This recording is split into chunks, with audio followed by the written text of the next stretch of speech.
నమస్కారం ఫ్రెండ్స్. ఇటీవల ఎన్నికల సంఘం తీసుకొచ్చిన ఎస్ఐఆర్ స్పెషల్ ఇన్సెంటివ్ రివిజన్ గురించి సోషల్ మీడియాలో చాలా చర్చలు జరుగుతుంది. అసలు ఎస్ఐఆర్ అంటే ఏంటి? ఎందుకు చేస్తున్నారు? దీనివల్ల మీ ఓటుకు ఏమన్నా ప్రభావం ఉంటుందా?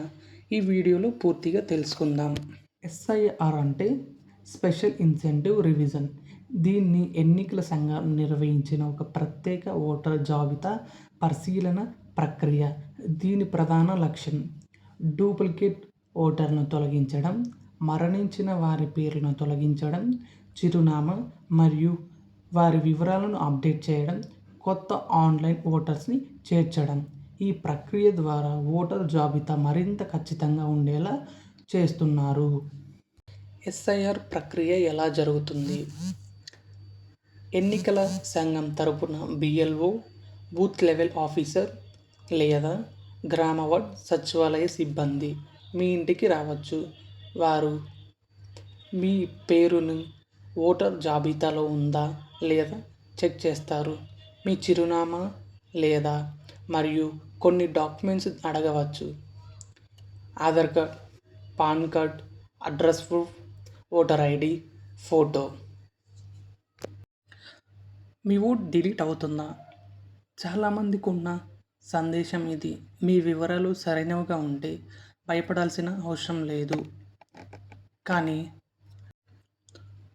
డూప్లికేట్ ఎంట్రీస్, తప్పు చిరునామా, మరణించిన వారు, ఏజ్ లేని వారికి, మరో 2 చోట్ల ఓట్స్ ఉంటాయి. అలాంటి వారికి ఈ ఓట్ని రిజెక్ట్ చేస్తున్నారు. మీ ఇంటి దగ్గరికి సచివాలయం సిబ్బంది కానీ, బిఎల్ఓ ఆఫీసర్ కానీ ఇంటి దగ్గరకు రాకపోయినా పర్లేదు. మనం సెల్ఫ్గా కూడా వెబ్సైట్లో లాగిన్ అయ్యేసి చేసుకోవచ్చు. మీకు వీడియో లింక్ ఇస్తాను, పక్కన చూడండి.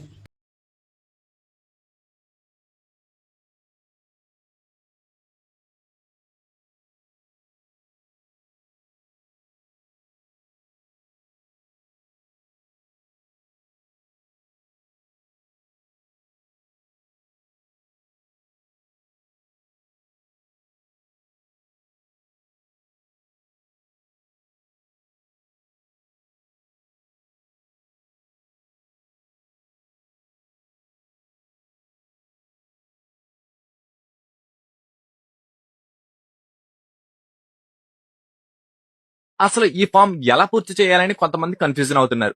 భారత ఎన్నికల శాఖ ఇచ్చిన గణన ఫామ్ లో మొదటిగా మీ డీటెయిల్స్ అనేవి ఫామ్ యొక్క పైభాగంలో ఉంటాయి. ఫామ్ రైట్ సైడ్ లో ప్రస్తుతం ఉన్న మీ ఫోటోని అయితే అతికించాలి. దీన్ని 3 బాక్సులుగా విభజించారు. మొదటి దానిలో ఓటర్ యొక్క ప్రస్తుత పూర్తి వివరాలు చేర్చాలి. అంటే పుట్టిన తేదీ, ఆధార్ నెంబర్, మొబైల్ నెంబర్, తండ్రి లేదా సంరక్షకుని పేరు, తండ్రి లేదా సంరక్షణ ఓటు గుర్తింపు కార్డు నెంబర్, తల్లి పేరు, తల్లి గుర్తింపు కార్డు నెంబర్. మీకు పెళ్లి అయితే మీ భాగస్వామి పేరు, అవ్వకపోతే ఖాళీగా వదిలేయండి. మీ భాగస్వామి యొక్క గుర్తింపు కార్డు నెంబరు. ఇవి మొదటి బాక్స్ లో పూర్తి చేయవలసినవి. మరి రెండవ బాక్స్ లో 2002 నాటికి మీకు ఓటు ఉంటే ఎస్ఐఆర్ యొక్క ఓటర్ల జాబితా వివరాల ప్రకారంగా ఈ బాక్స్ ని పూర్తి చేయాలి. అంటే మీ పేరు, ఓటు గుర్తింపు కార్డు నెంబర్, బంధువు పేరులో తల్లి లేదా తండ్రి పేరు, వారితో మీకు ఉన్నటువంటి బంధుత్వం, తల్లి లేదా తండ్రి, జిల్లా, రాష్ట్రం, శాసనసభ నియోజకవర్గం పేరు, నియోజకవర్గం సంఖ్య, భాగం సంఖ్య అంటే మీ ఏరియా బూత్ నెంబర్ వెయ్యాలి. క్రమ సంఖ్య అంటే మీ ఓటర్ లిస్ట్ లో మీ సీరియల్ నెంబర్ అంత అనేది వెయ్యాలి. ఇంకా మూడో బాక్స్ లో 2002 నాటికి మీకు ఓటు గుర్తింపు కార్డు లేనట్లయితే మీ తల్లిదండ్రుల లేదా తాత నాన్నమ్మలకు భారతదేశంలో ఎక్కడున్నా వారి గత 2002 నాటి ఎస్ఐఆర్ లో ఇవ్వబడిన ఓటు గుర్తింపు కార్డుల వివరాలు చేర్చాలి.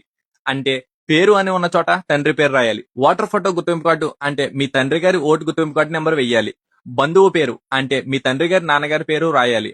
బంధుత్వం, తండ్రి, జిల్లా, రాష్ట్రం, వృద్ధి. క్రమ సంఖ్య అంటే మీ ఓటర్ లిస్ట్ లో ఉన్న మీ సీరియల్ నెంబర్ ఎంత అనేది వెయ్యాలి. 2002లో ఓటు ఉంటే మీ వివరాలు సరిగ్గా ఉండే ఆందోళన అవసరం లేదు. అయితే మీ పేరు ఓటర్ జాబితాలో ఉందో లేదో ఒకసారి తప్పకుండా చెక్ చేసుకోండి. వీడియో నచ్చితే లైక్ చేయండి, షేర్ చేయండి, కామెంట్ చేయండి.